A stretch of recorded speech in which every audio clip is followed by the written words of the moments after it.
क्या ईरान ने इस युद्ध के दौरान पहली बार मिस्र पर हमला किया है? खैर, अब मिस्र निशाने पर है और काहिरा बहुत सावधानी से बोल रहा है। मिस्र के अधिकारियों ने कहा कि दमियेटा बंदरगाह पर कल एक ड्रोन से 2 जहाजों में आग लगी, लेकिन हमलावर का खुलासा नहीं किया। कैबिनेट ने कहा जांच जारी है और अधिकारी मिस्र के हितों और राष्ट्रीय सुरक्षा की रक्षा के लिए जरूरी कदम उठा रहे हैं। अभी तक किसी पक्ष ने जिम्मेदारी नहीं ली, लेकिन इसके पीछे कौन है, इसे लेकर किसी को ज्यादा शक नहीं है। ये माना जा रहा है कि इसके लिए ईरान जिम्मेदार है। अगर पुष्टि हुई तो ये बड़ी बढ़ोतरी होगी, खासकर क्योंकि मिस्र ईरान और अमेरिका के युद्ध में मध्यस्थ बनना चाहता है।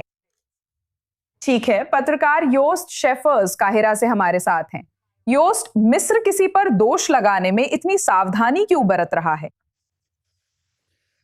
क्या मैं तैयार रहूं? वे अभी ईरान पर दोष नहीं लगा रहे हैं। जैसा आपने कहा, इसका कोई सबूत नहीं है कि यह ईरान था। वॉल स्ट्रीट जर्नल के अनुसार उन्होंने कई मिस्र अधिकारियों से बात की। वे मानते हैं कि ये ईरान था। हालांकि आमतौर पे इन पिछले दिनों 2 हफ्तों में जब ईरान ने मध्य पूर्व में कहीं भी हमला किया, जैसे बहरीन, जॉर्डन, कुवैत या अमीरात, वे हमेशा कहते थे कि हमने इस सैन्य अड्डे या उस जगह पर हमला किया, और ईरान ने मिस्र पर हुए इस हमले पर कोई टिप्पणी नहीं की। और शायद इसका कारण ये है, जैसा कि आपने कहा, सच में मिस्र मध्यस्थ बनने की कोशिश कर रहा है ताकि वो किसी तरह की शांति समझौता या इस मामले में युद्ध विराम के लिए बातचीत कर सके। लेकिन ईरान अब तक इस पर चुप रहा है। लेकिन हाँ, जैसा कि आपने कहा, इस समय सारे संकेत ईरान की ओर इशारा कर रहे हैं। और दूसरा सवाल यह है, उन्होंने मिस्र पर हमला करने का फैसला क्यों किया? मेरा मतलब है, वहां एक अमेरिकी कंपनी पर हमला किया गया है।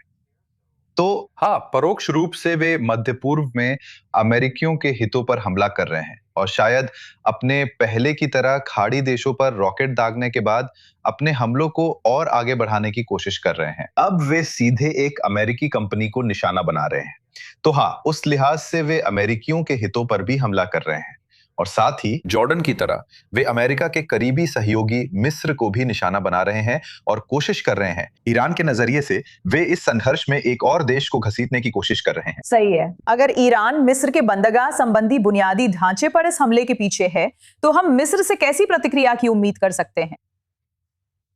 मुझे नहीं लगता मिस्र तैयार था। ये खबर देखकर मैं हैरान हूं, खासकर जब नक्शे पर दमियता देखता हूं। आप देखते हैं कि ये मिस्र के उत्तरी हिस्से में है, ये भूमध्य सागर के किनारे है। तो इस ड्रोन को काफी दूरी तय करनी पड़ी होगी, और मिस्र के पास अपनी जमीन पर काफी उन्नत वायु रक्षा प्रणाली है। तो मुझे हैरानी है कि ये कैसे निकल गया और दमियत्ता बंदरगाह में ठीक इसी जगह तक पहुंच गया ताकि इस जगह पर हमला कर सके।